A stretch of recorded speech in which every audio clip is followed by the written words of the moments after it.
En esta ocasión vamos a estar presentando una mesa panel, ¿sí?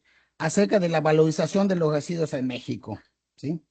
Como todos sabemos, hoy en día enfrentamos una realidad ineludible. México genera una gran cantidad de residuos, toneladas de residuos, de los cuales solamente aprovechamos el 10% aproximadamente, ¿no? Esto trae problemas a nuestros ecosistemas, y particularmente representa una enorme pérdida de recursos valiosos que pudieran ser aprovechados.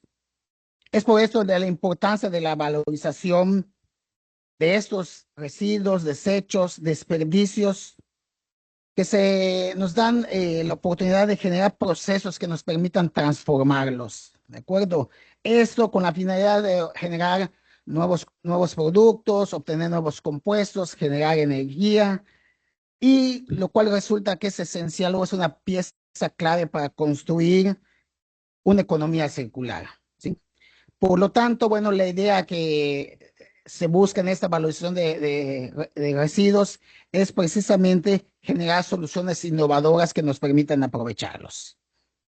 En este sentido, la mesa panel de hoy nos va a invitar a reflexionar en esa temática, ¿no?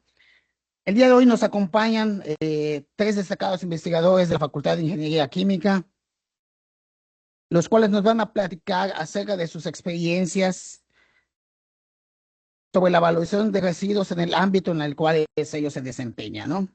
En primera instancia tenemos al doctor Alfredo Córdoba, químico industrial, egresado de nuestra facultad orgullosamente, especialista en biogás y vermicompostaje, y nos va a hablar precisamente sobre el aprovechamiento de algunos residuos orgánicos en este sentido, ¿no? Tenemos a la doctora Yamile Pérez, ingeniera química también egresada aquí de nosotros, de esta facultad. Ella es especialista en materiales y particularmente nos va a hablar de los procesos que se utilizan para crear bioplásticos, ¿no? Fundamentalmente, ¿no? Ella es investigadora del cuerpo académico de química fundamental y aplicada. Y por último, pues no menos importante, el doctor Eduardo Castañeda. Él es ingeniero en alimentos con un doctorado en biotecnología y bueno, sus trabajos se centran en la transformación de residuos agroindustriales para generar nuevos materiales y obtener biomoléculas con alto valor, ¿no? El doctor pertenece al cuerpo académico de desarrollo alimentario, ¿no? Bueno, pues bienvenidos los tres. eh, y para iniciar, vamos a tratar que nos platiquen o nos den una breve presentación acerca de las áreas que trabajan, ¿de acuerdo? Nos vamos a basar en unos apoyos audiovisuales. Entonces, cada uno de los ponentes primero nos van a dar una pequeña introducción de lo que están haciendo, ¿no? Vamos a empezar con el doctor Córdoba. Adelante, doctora. ¿Ya está lista tu presentación? Bueno,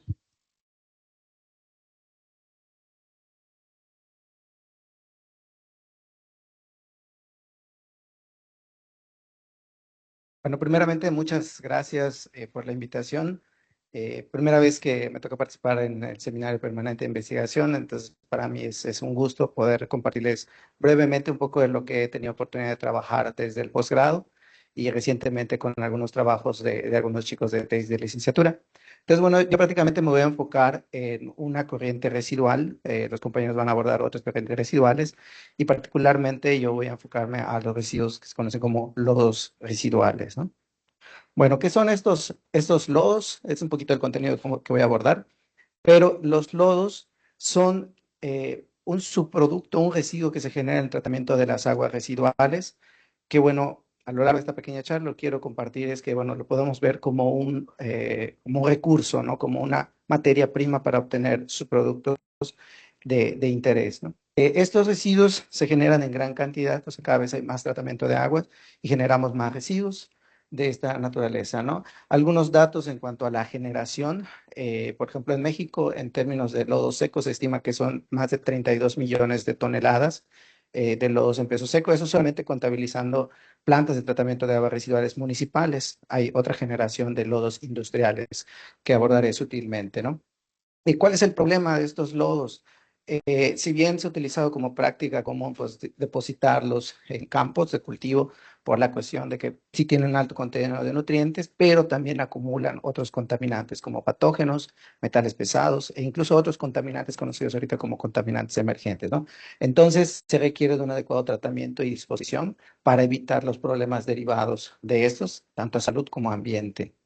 Existe normativa que regula estos residuos, tanto nacional como internacional. Y bueno, también en estas normativas se especifica o nos dan algunas recomendaciones de los tratamientos que podemos hacer, en donde también se integra el tratamiento anaerobio y algunas alternativas aerobias, como voy a mostrar, ¿no? Entonces, ahora el lodo ya no lo vemos como tal, como un único residuo o como un problema. Ahorita tratamos de abordarlo y tener la oportunidad de recuperar energía de ellos a través de la producción de biogás, biometano, fuente también para obtener otros compuestos orgánicos de interés y nutrientes, desde luego, ¿no? Entonces, una de las principales estrategias de estabilización de este residuo son los lodos residuales, la digestión anaerobia de los lodos, ¿no? Aquí algunas fotografías de otras alternativas aerobias, y aquí digestión anaerobia, tanto a escala industrial como laboratorio, de este tipo de residuos, ¿no? Entonces, ya no solamente nos produce biogás, también podemos modificar un poquito ahí las alternativas de tratamiento anaerobio para obtener ácidos orgánicos, polihidroxialcanoatos, hidrógeno, incluso como biohidrógeno. Y también podemos, si la estrategia de estabilización es aerobia, podemos obtener un compost o vermicompost maduro, dependiendo cuál sea la estrategia, y la oportunidad de tener un biosólido con potencial uso agrícola, ¿no? Aquí algunos artículos recientes hay muchísima información al respecto del aprovechamiento del lodo y la aplicación de estrategias para mejorar los rendimientos, sobre todo cuando tenemos problemas relacionados con bajos rendimientos, largos tiempos de tratamiento y efectos por algunos contaminantes que se pueden concentrar en el lodo. Entonces, el tratamiento por excelencia, que es la digestión anaerobia, usualmente el problema es que es bastante sensible a algunos contaminantes, ¿no? Entonces, en alguna de las estrategias para mejorar la digestión anaerobia es el uso de pretratamientos y aditivos. Particularmente yo les quiero compartir uno que tuve la oportunidad de desarrollar en mis estudios de posgrado, en el cual combinamos el pretratamiento ultrasónico con la adición de las nanopartículas y posteriormente el sistema se sometió a digestión anaerobia. Entonces, lo bautizamos como nanoferrosonicación. Nos basamos, tuvimos algunos antecedentes de estudios que han abordado la ferrosonicación como alternativa de proceso avanzado, ¿no? De oxidación para el tratamiento de algunos contaminantes. Entonces, de ahí surgió la idea de aplicarlo en forma de nanopartículas para tener estos efectos y mejorar la digestión anaerobia, ¿no? Lo hemos aplicado en lodos y también, digamos que complicamos un poquito más el sistema utilizando un contaminante emergente. Esto fue parte del trabajo de licenciatura de una chica de química aplicada que estudió el efecto de la nanoferrosonicación en sistemas de lodos en presencia de un disruptor endocrino. Bueno, y finalmente el vermicompostaje, que es otra área de tratamiento que he estado abordando desde la maestría. El vermicompostaje es una variante del compostaje convencional que emplea el uso de diversas especies de lombrices, ¿no? Por excelencia la hoja californiana, y como sustrato se pueden utilizar tanto la fracción orgánica de los RCU, lodos residuales, que es el que principalmente estoy abordando, tanto municipales como industriales, y diferentes tipos de excreta animal, ¿sí? Y finalmente lo que quiero compartir son tres trabajos que se han desarrollado. El primero fue como parte de mis estudios de la maestría, en donde empleamos residuos de la central de abastos de aquí de la ciudad de Mérida, con residuos de papel. Y bueno, ahí tuvimos algunos resultados interesantes que podemos complementar a lo largo de la charla. Y posteriormente estos dos trabajos corresponden a tesis de licenciatura de chicos de química aplicada, en donde hemos utilizado un lodo residual de la cervecería, sí, un lodo residual cervecero. Y finalmente complicamos un poquito más el sistema al integrar también excretas animales, porcinas, y un componente plástico polimérico, el PLA. Sí, entonces aquí tenemos algunos estudios. Y bueno, finalmente ya para concretar, para no excederme a los 5 minutitos, en todos los sistemas que se han evaluado de digestión anaerobia hemos podido alcanzar los niveles comerciales que pide la normativa que regula la calidad de un vermicompost maduro, final, y complementamos con algunos estudios como metales pesados, coliformes y también índice de germinación. Entonces, de momento es lo que quisiera compartir. Y bueno, aquí dejo algunos agradecimientos a estudiantes, a la facultad y a algunos colaboradores. Muchas gracias. Muy bien, muchas gracias, doctor. Un aplauso.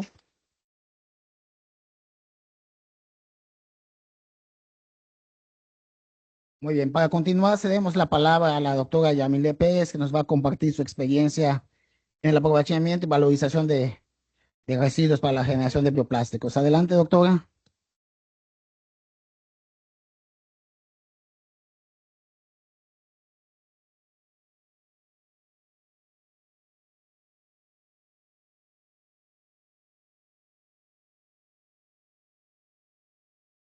Bueno, mientras preparan aquí las presentaciones, les invitamos a que vayan pensando sus preguntas para los ponentes.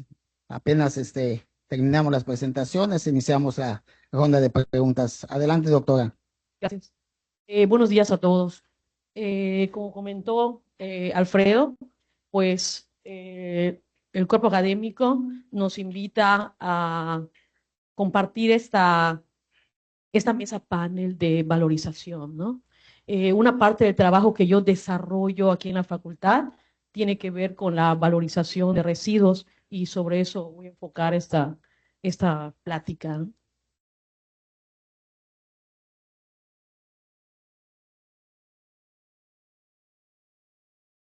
Perdón. Ok, perdón. Ya lo comentó el doctor David hace un momento, ¿no? Hay pues podríamos decirle un boom, pero es una necesidad, ¿no? De ir trabajando ¿qué pasa con todos esos residuos de los que se habla, ¿no? Hay, donde sea que,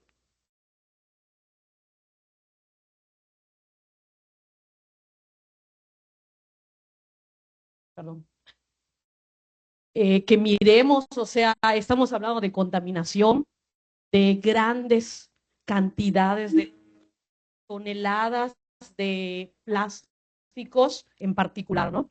No solo son plásticos, también son residuos orgánicos, los que están, pues, contaminando en lo que es en nuestro mundo y contribuyendo a ese cambio climático que estamos observando, ¿no? México, así como hay 400 millones de toneladas en todo el mundo, México aporta alrededor de entre 7 y 10 millones de toneladas al año de contaminantes, ¿no? ¿Qué vamos a hacer por ello? Hablemos un poco de residuos y perdón, no, ya se me ha preguntado, siempre me pasa, de residuos. Estos residuos, pues por mi parte y por el cuerpo académico de donde yo trabajo, de donde provengo aquí en esa facultad, trabajamos con el desarrollo de bioplásticos. Los bioplásticos pueden obtenerse desde diferentes fuentes y ahí en las láminas les tengo una definición de la literatura. No es la única. Todavía hay lagunas entre estas definiciones, incluso entre normas que detienen el avance hacia el desarrollo y reuso de todos los residuos. Esas lagunas pues impiden que avancemos, ¿no?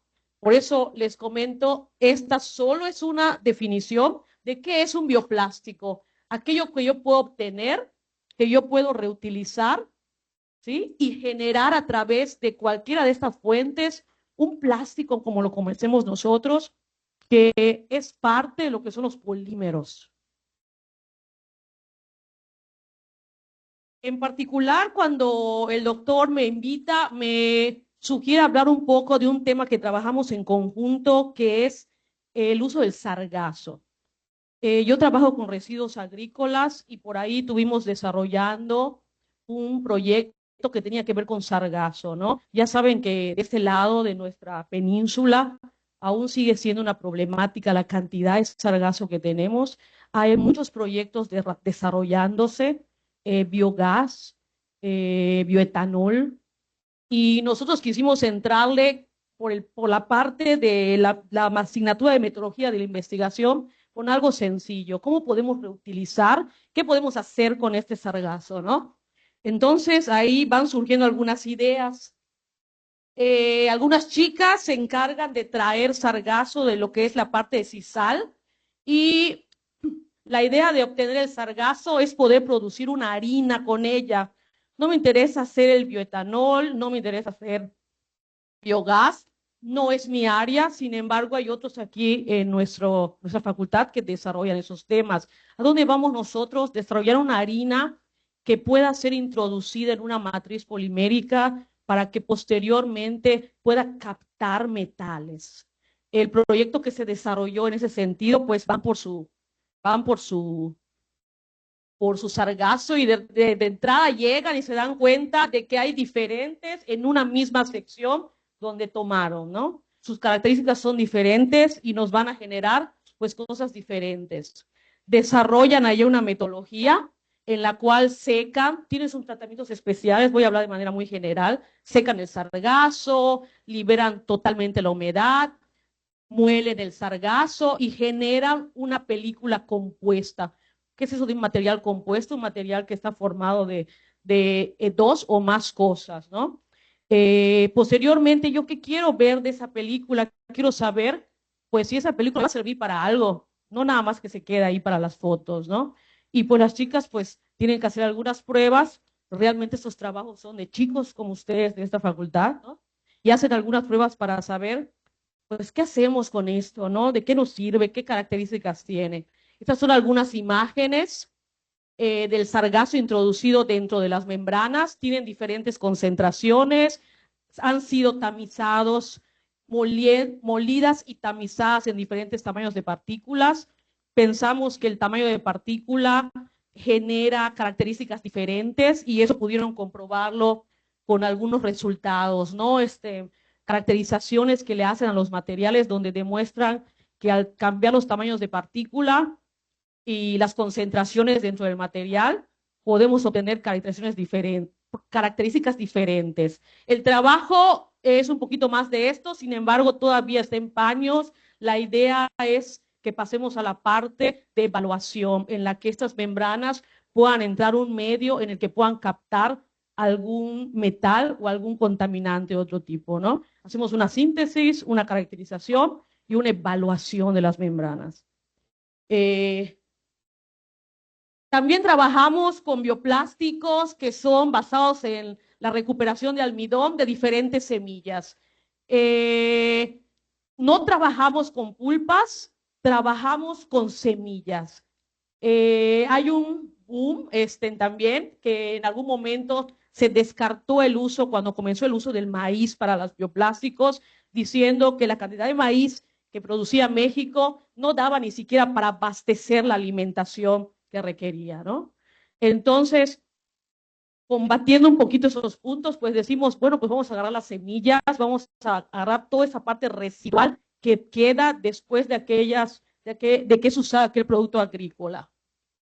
Trabajamos con mamey. El mamey es utilizado para diferentes áreas, para el cabello, la cara y sobre todo para nuestros bolis que comemos, ¿no? Saborines y todo eso.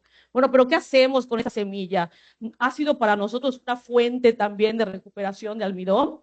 Estamos también trabajando con esto. Ahorita también estamos trabajando, por aquí anda Jesús, que está trabajando con el tamarindo, porque pues nosotros lo comemos ahí con nuestro pelón, pelo rico, ¿no? Pero ¿qué pasa con la cáscara? ¿Qué pasa? Al final recuerden que los contaminantes, a pesar de ser orgánicos, empiezan a generar residuos que se convierten en CO2, contaminan, aportan a la huella de carbono, y ahorita se está apostando por esta revalorización y por una economía circular, ¿no? Y hacia eso está orientado. Doctora, si podemos concluir, por favor. Sí.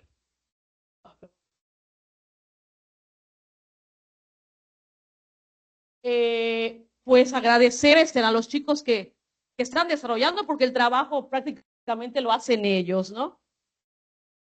Y no olvidarnos de la economía circular, pues tiene que entrar ya en acción, ¿no? Gracias. Gracias.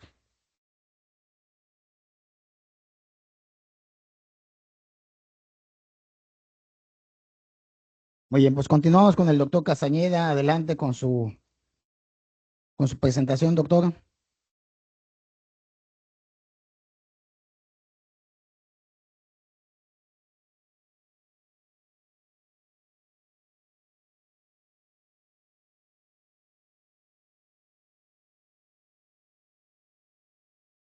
Adelante. Gracias. Pues buenos días a todos. Me sumo a los agradecimientos por la invitación al Seminario Permanente de Investigación. A mí me toca hablar de esta parte de residuos agropecuarios. Entonces voy a dar un pequeño bosquejo como antecedentes y después vamos a entrar a lo que hacemos en el cuerpo académico. A lo largo de toda la cadena de suministro, desde que tenemos producción primaria hasta que el consumidor final adquiere el alimento, en el 2019 la FAO definió como pérdida todo lo que se echa a perder desde aquí hasta acá, hasta los puntos de venta, se le llamamos pérdida. Y a partir de acá, ya que interviene el consumidor final o los servicios de alimentación, le llamamos desperdicio. Entonces, al menos en el área en donde nosotros trabajamos, pérdidas y desperdicios es de lo que utilizamos como materia prima. Esta parte de desperdicios también puede ser, o la podemos dividir entre comestible y no comestible. Aquí entraríamos en un montón de situaciones porque lo que es comestible para algunos no es comestible para otros, entonces ahí todavía tenemos algunos problemas de definiciones. Pero esto de pérdidas y desperdicios de alimentos está, bueno, ya a nivel mundial, es parte de los Objetivos de Desarrollo Sostenible para el 2030, específicamente el 12.3, el objetivo 12.3, el 1A es para pérdidas, el 1B es para desperdicios.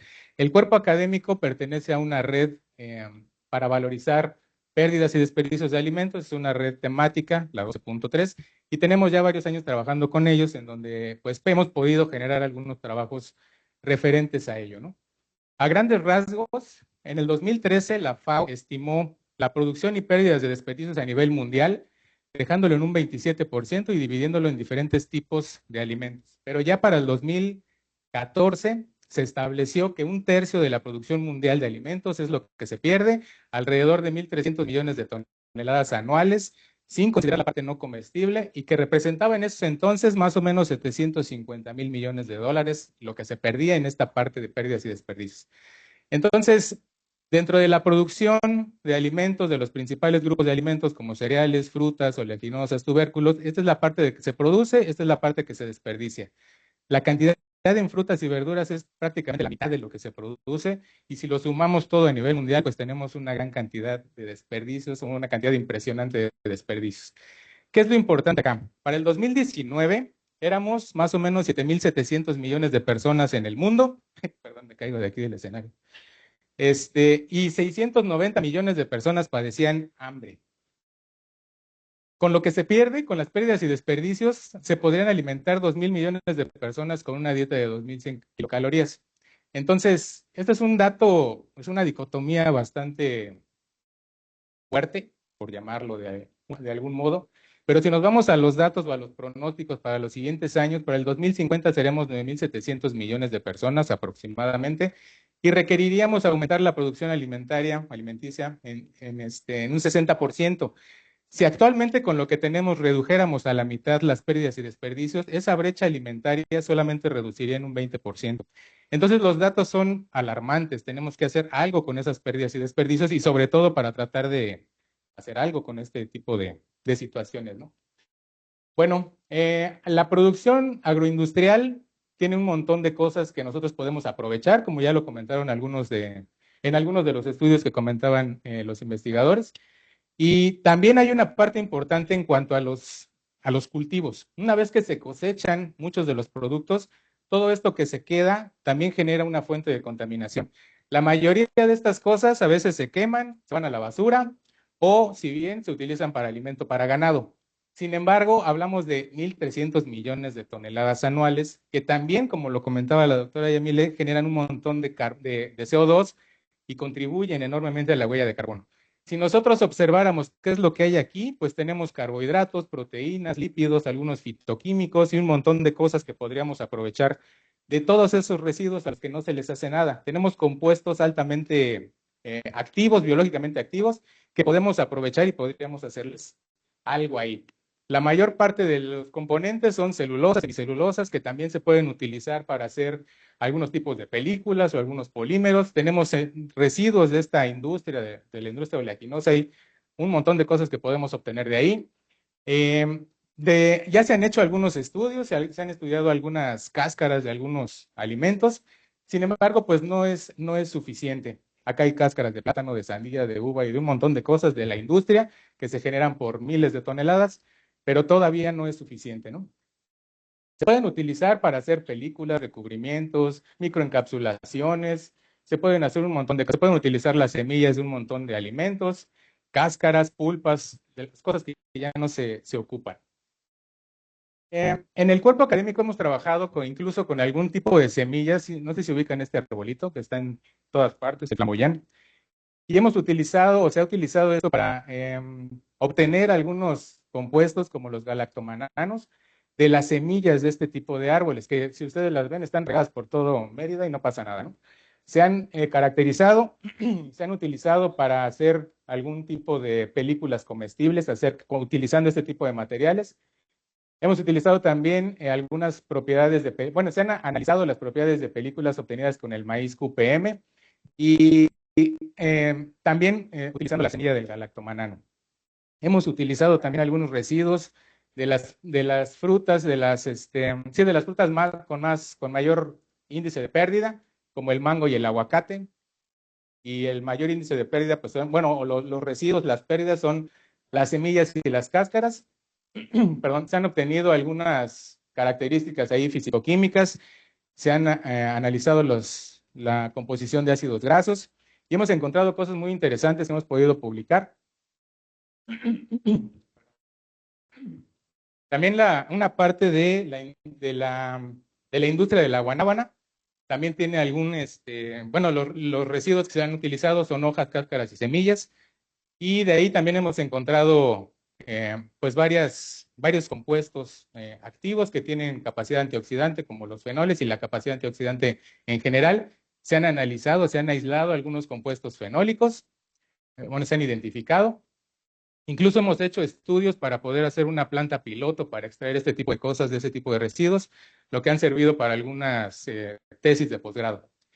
Hay algunos trabajos que, bueno, que están todavía se han enviado. Creo que ya se publicó, que es el de pérdidas y desperdicios de la central de abastos en un país subdesarrollado, en el caso de Mérida, México, ¿no? Y aquí hemos encontrado también cosas interesantes de todos los residuos agroalimentarios que podemos encontrar en la península o al menos en esta zona y que podemos utilizar para ello. El año pasado tuvimos un año bastante exhaustivo en la producción de cosas. Estuvimos trabajando en estos 3 capítulos del libro que están relacionados justamente con películas comestibles o utilizando polímeros naturales. Y este se publica probablemente en noviembre de este año y los otros 2 el próximo año. Pero es un trabajo que hemos encontrado de estar buscando qué hacer con toda esta, o tener una alternativa más para tratar de reducir estas pérdidas y desperdicios de alimentos. Entonces, bueno, esto es lo que tengo por ahora. Soy del Cuerpo Académico de Desarrollo Alimentario y pues gracias. Muchas gracias. Un aplauso. Muy bien. Ahora les invito a que pasen a tomar asientos para pasar a la sesión de intercambio de opiniones. No sé si podemos apagar el cañón para que no les den en la cara a los expositores. Muy bien, jóvenes y profesores. Para iniciar la sesión de preguntas, bueno, yo les voy a hacer una de primera instancia mientras van pensando qué le quieren preguntar a los investigadores, ¿no? Esta pregunta va para los 3, ¿no? A ver, su opinión en ese sentido.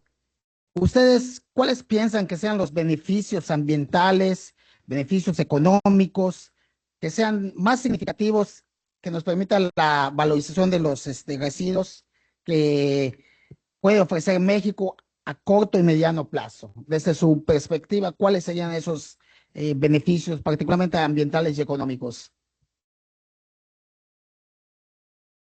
para los tres Ok. nos pueden dar su opinión. Gracias por la pregunta. Pues reto tal vez también sea considerar incrementar inversión en el tipo de instalación de infraestructura para cualquiera de las tecnologías que estuvieron aquí platicando, ¿no? También el tema del acopio, algo que es muy difícil, al menos en ciertas corrientes residuales que tienen potencial para ser valorizado, es el tema del acopio.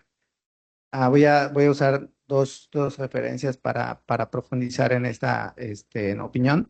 Por ejemplo, de la fracción orgánica de los residuos sólidos urbanos, pues es cerca del 50% de la basura municipal que se genera. ¿Cuánto se aprovecha? Al menos en nuestra región, nuestro país, en nuestra ciudad, pues prácticamente nada, porque no hay un correcto sistema para poderlo acopiar y aprovechar. Pasa diferente un poco con otras corrientes residuales, por ejemplo, algunas de las que mostraron los compañeros, el rastrojo de maíz o el bagazo también de caña, que eso pues se concentra en los campos de cultivo y eso hace un poquito más fácil el aprovechamiento de la corriente residual.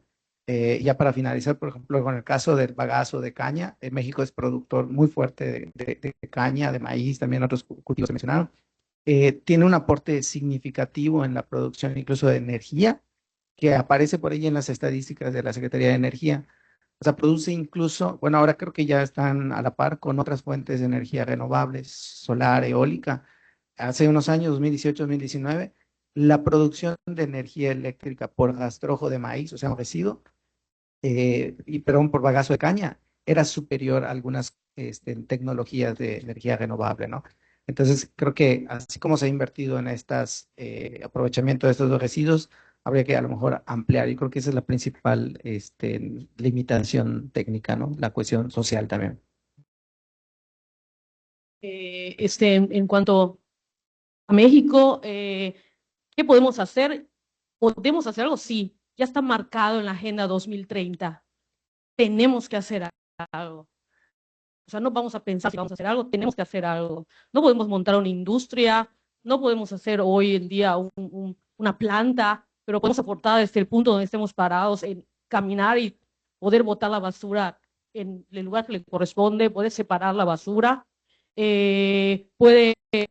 Estamos iniciando, México se encuentra en etapa inicial, son muy pocos países los que están en una etapa intermedia y avanzada.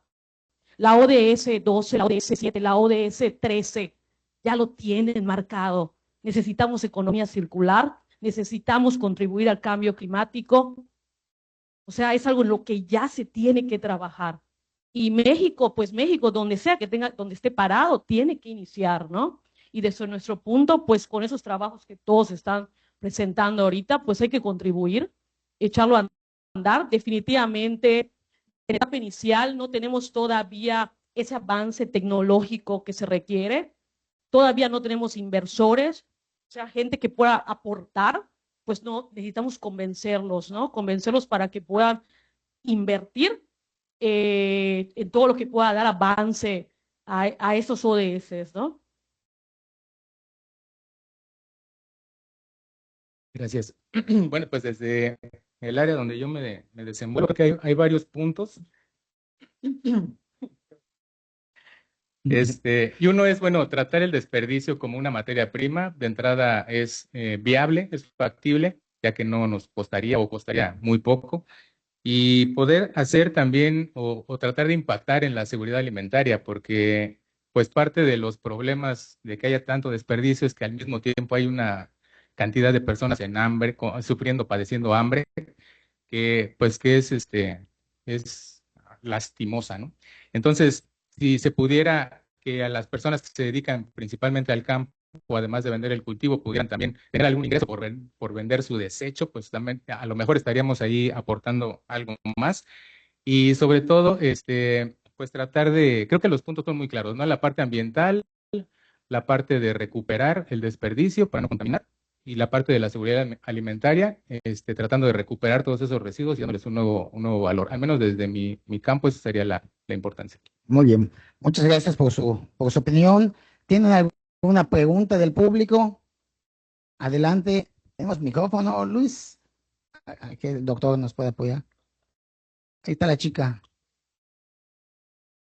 ¿Puedes indicarnos para quién es la pregunta, por favor? Al doctor Eduardo.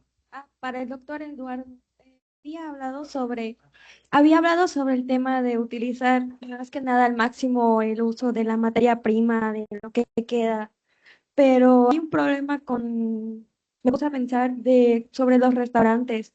Más que nada, ¿cómo podemos aprovechar al máximo esos alimentos que se están desperdiciando? Porque buscan una mejor calidad en presentación, pero y todos esos residuos y toda esa comida que se desperdicia, ¿cómo se podría aprovechar? ¿Cómo podemos reducir ese desperdicio de comida? Ok, en restaurantes, bueno, les comentaba que somos parte de una red que trabaja a nivel nacional y se han hecho muchas iniciativas con respecto a los restaurantes. No sé si alguna vez han ido a un Vips o alguno, no me acuerdo ahorita exactamente algún otro, pero bueno, lo tengo muy presente el Vips porque ellos ya tienen algunos programas en donde te sugieren no dejar nada en el plato o al menos separarlo, ¿no? Cuando las personas retiran lo que haya quedado de sobrante de una comida, también en algunos restaurantes están los programas para poder dividirla.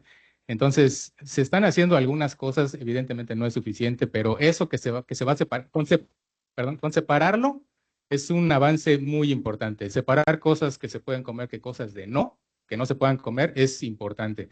Los supermercados están haciendo algo similar. Hace muchos años, es una anécdota personal, hace muchos años yo veía cuando iba al súper con mis papás, que cuando se quedaba el bolillo, se hacía duro, lo metían en bolsas y para que la gente no se la comiera, por ejemplo, las bolsas de detergentes que se rompían, los vaciaban en donde estaba el pan para que la gente no se los comiera. ¿Por qué? No lo sé. Pero me tocó ver ese tipo de cosas, ¿no? Entonces, actualmente yo veo una actitud diferente en algunos tipos de empresas, sobre todo las que quieren ser socialmente responsables, que tratan de separar o que tratan de mandar todos esos sobrantes a bancos de alimentos o a instituciones. O sea, sí se está haciendo algo, solo que todavía es muy poco o está muy limitado. Muy bien. No sé qué le... Adelante, doctor David, adelante. Una pregunta para Alfredo. ¿Nos podrías platicar las ventajas, desventajas de usar las lombrices, ¿no? En el vermicompostaje? ¿Y a qué le llamas compost maduro? Muchas gracias, doctor. Bueno, en el caso de las lombrices, hay especies que son bastante resistentes y tolerantes a condiciones poco extremas de temperatura, eh, contaminantes que normalmente otras variedades son muy sensibles. Me refiero a condiciones muy ácidas, pH, amonio, entre otros, ¿no? Las condiciones básicamente que debemos cuidar para las lombrices, sobre todo la roja californiana, es humedad, temperatura y pH. En cuanto al tipo de residuo, pues pueden ser bastantes, ¿no? O sea, puede ser la fracción orgánica de los residuos sólidos urbanos, incluso algunos residuos de frutas y verduras. Algunos no son tan recomendables, por ejemplo, tomate, piña, cítricos. Eh, y las ventajas, por ejemplo, de utilizar sistemas de vermicompostaje, yo siempre le digo a los alumnos aquí, hay varios, de que bueno, no va a ser la solución a la cantidad tremenda de residuos que se generan diariamente, ¿no? Pero sí puede ser una alternativa que te da otro plus, ¿no? La reproducción de las lombrices también se considera como un producto de interés, ¿no? La biomasa, las nuevas lombricitas que pueden ser utilizadas para diversas funciones, ¿no? Como alimento para aves de corral. Y en algunos países lo que hacen es, suena un poco cruel, pero las deshidratan y obtienen una harina con un alto contenido proteico para formular otro tipo de alimentos para ganado. Y a lo que preguntaba respecto al vermicompost maduro es al material que se genera después del proceso de estabilización del vermicompostaje, que puede variar. Estamos hablando de meses de contacto en un sistema ahí donde las lombrices van haciendo una función conjunta con microorganismos de degradación y mineralización del residuo o mezcla de residuos que se esté tratando. Al final le damos la categoría de vermicompost maduro cuando ya tiene ciertas características, tanto la normativa como la literatura mencionan ciertas, ¿no? Por ejemplo, la relación carbono-nitrógeno, el contenido de humedad y también algunos indicadores de calidad como es la carga patógena y el índice de germinación. O sea, si la intención es utilizar este producto estabilizado para fines agrícolas, pues debemos tener la garantía de que al aplicarlo no va a tener un efecto negativo al crecimiento y reproducción de las plantas, ¿no? Entonces se hacen algunos estudios para determinar la calidad. Y hay otro indicador que es la capacidad de intercambio catiónico, que hay un rango de valores para determinar igual si ese producto ya cumple con el estatus de maduro, ¿no? Y finalmente ahí en la presentación compartía una normativa que en México, de hecho son dos que relacionan compostaje y vermicompostaje, que es una norma bastante reciente, no es norma oficial mexicana, es una NMX, que es la 180 y la 109, que habla de los procesos de estabilización y la calidad final del producto. ¿Por qué fue necesario esto en nuestro país? Porque hubo un boom en su momento, como en 2005, 2008, donde todo el mundo hacía y vendía composta como si fuese la solución y nos vendían cualquier tipo de cosas que no era realmente un vermicompost o compost maduro. Entonces, en lugar de que ayude a mi cultivo o a mis plantas, mi jardín ornato, pues todo se me moría porque no tenía una buena calidad, no había un control, ¿no? Entonces ahorita para fines comerciales, de hecho es una norma de la SCFI, Secretaría de Comercio y Fomento Industrial, nos dice cuáles son las características mínimas para considerarlo como maduro y poder comercializar mi producto, ¿no? Independientemente de cuál sea mi sustrato o mezcla de residuos para poder obtener ese vermicompost maduro. Muchas gracias.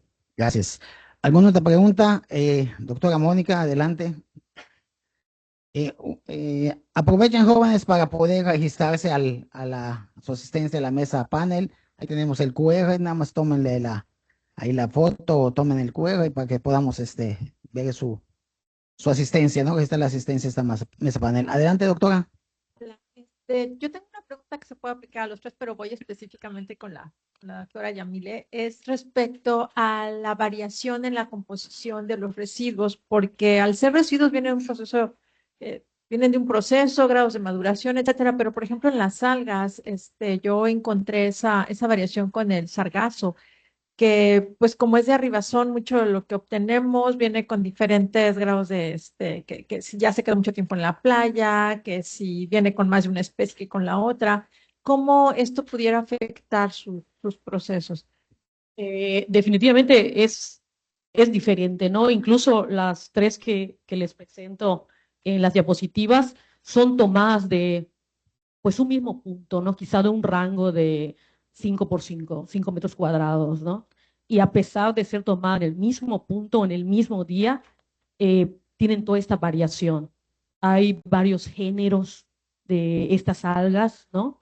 Y dentro del mismo género encontramos que sus ramificaciones son diferentes y por tanto sus estructuras son diferentes y sus características van a ser diferentes. Y habla de atrapar algún compuesto. En nuestro caso, que lo queremos utilizar para atrapar algo, pues totalmente va a haber una interacción entre el contaminante y la alga totalmente diferente, ¿no? Aunque nosotros destruimos a la hora de hacer la harina, pues al final no pierde esta estructura microscópica, ¿no? Nosotros lo que nosotros presentamos hasta ahora son imágenes estereoscópicas, no son imágenes ni de transmisión ni de microscopía electrónica, son estereoscópicas. Y sin embargo se logra ver esa estructura, ¿no? A más detalle en el trabajo ya viene a qué género pertenece y todas las características. ¿Impacta en el momento de hacer la absorción? Sí, totalmente, ¿no? No va a ser compatible con todos los contaminantes, dependiendo de que tenga, si es un metal, si es en un antibiótico, aquello que encontremos en el manto, ¿no? O sea, que querramos nosotros. Y también la capacidad que va a tener de retener o de absorber, pues va a actuar diferente, ¿no? No domino de todo esa estructura que tiene este tipo de algas, ¿no? Pero de lo que hemos podido revisar en la literatura, no hemos todavía pasado a la parte de la evaluación, pero el match entre el absorbente y el contaminante, pues está dado por la estructura totalmente, ¿no? Así que sí va a tener un efecto. Adelante, señorita. días. Esta pregunta va para la doctora. ¿Qué propiedades del sargazo permiten el uso de la síntesis de películas poliméricas? ¿Qué propiedades permiten? En nuestro caso, solo fue una carga. ¿A qué me refiero con esto? Es como tu limonada con chía, por decirlo así, ¿no? Solo está allá adentro. No hay, hasta ahora, hemos hecho varias pruebas técnicas, así más específicas, FTIR, análisis termogravimétrico, colorimetría, pero estas técnicas no nos dicen, hasta lo que hemos hecho ahorita, no nos dicen cuál es la unión entre la harina y la matriz, que en nuestro caso fue un polímero. Por ahora podemos decir que solo hay una unión mecánica,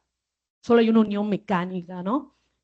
Sí requerimos trabajar a profundidad. Lo único que queríamos es saber si con una metodología básica nos podía servir a nosotros para atrapar algún contaminante, ¿no? Claro que podemos llevarlo a algo más profundo. El trabajo fue diseñado para un tiempo de 3 meses y sí tuvo, bueno, nosotros vemos, crece la concentración, baja la hidrofilicidad de la película, totalmente se ve, ¿no?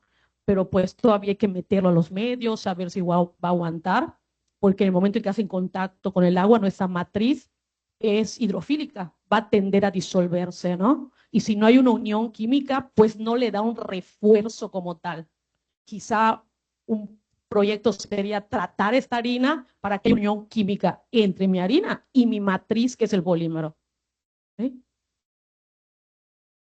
Muy bien, muy bien. Yo creo que por cuestiones del tiempo, vamos a cerrar esta mesa panel. Si tienen alguna duda, alguna pregunta particular, pues los profesores investigadores están aquí en la facultad. Búsquenlos, pídanles sus contactos para que puedan profundizar un poco más en los temas que ellos manejan, ¿no? Entonces, un poco para concluir, es que, bueno, hemos visto 3 visiones actuales acerca de la problemática de los residuos, ¿no? Particularmente en nuestro país, ¿no? Entonces podemos mirar que hay opciones para que dejen de ser un problema y convertirse en una oportunidad, ¿no? Yo creo que el mensaje que nos llevamos aquí es que la transición hacia una economía circular en nuestro país no es una opción, ¿no? Es una necesidad que debemos nosotros ir cumpliendo poco a poco, ¿no? Y agradezco aquí a los expositores, a la doctora Pérez, al doctor Córdoba, al doctor Castañeda y les pido un aplauso, por favor, para ellos. Muchas gracias por estar.